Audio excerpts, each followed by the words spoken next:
the men's dorm. I was wondering, what is it? What have I done that the dean of men is calling me? There are certain people who have testified, and I would feel that they actually say the truth. I slapped like 3 slaps. Okay, siwezi count. Several slaps. Yeah, several slaps.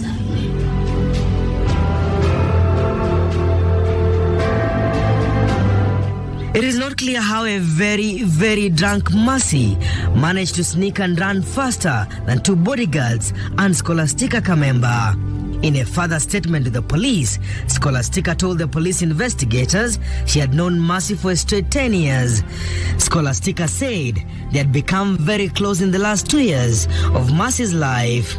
Scholastica told police investigators that Mercy was a drinker. She told the police Mercy would take at least 4 brands of alcoholic drinks every time they went out for parties. When Mercy first ran away, Scholar says William Kabogo's bodyguards managed to run after her, slapped her and brought her back to her senior apartment.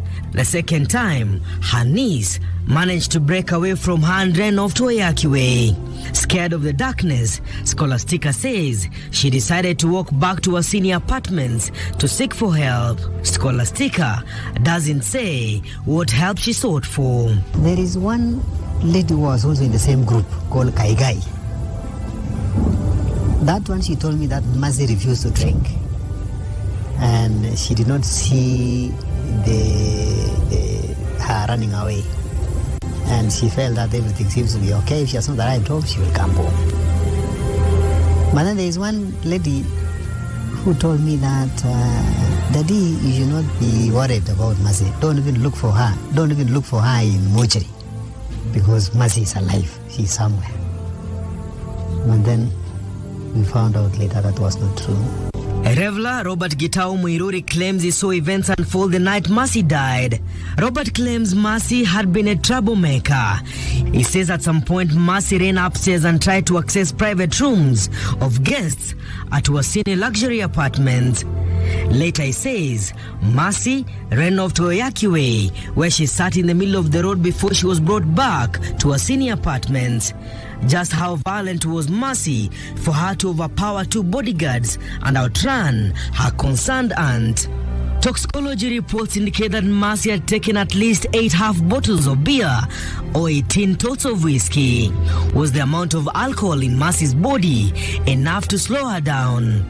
Witnesses say Mercy at one point sat and lay down. At times she screamed. How drunk was Mercy to run so fast and outrun those pursuing her? How fast was Mercy that those running after her gave up on chasing after her? Scholastica says she stopped to pick up Mercy's personal belongings from a bag she has dropped as she ran after her niece. But then she stopped running after Mercy after she realized it was too dark. The man whose guards were the center of the drama, William Kabogo Gitau, the then Juja Member of Parliament and the current Kiambu governor, finally had his day before the public inquest.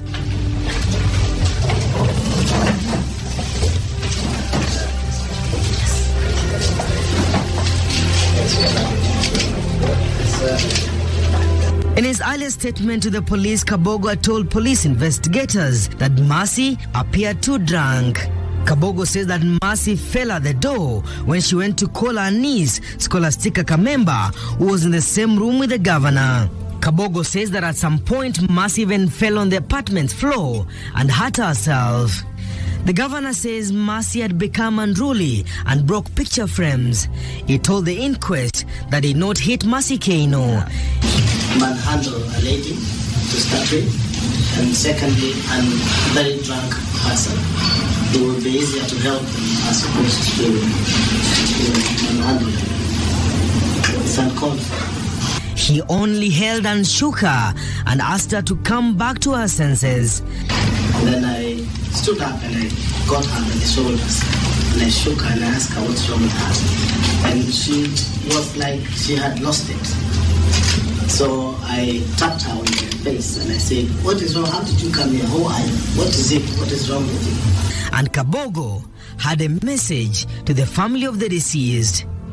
But to the family, I want to say apology is very, very unfortunate, although it has been politicized. What exactly then happened to Mercy Keino? How did Mercy Keino outrun her niece, only for her to be found dead in the middle of the highway? If there was no blood at the scene of the hit-and-run accident, and police officers were unable to trace the actual spot of the impact and also trace her personal belongings, was Mercy hit by a motor vehicle, or did a suspecting motorist simply run over her body way after she had died? It has been 3 years now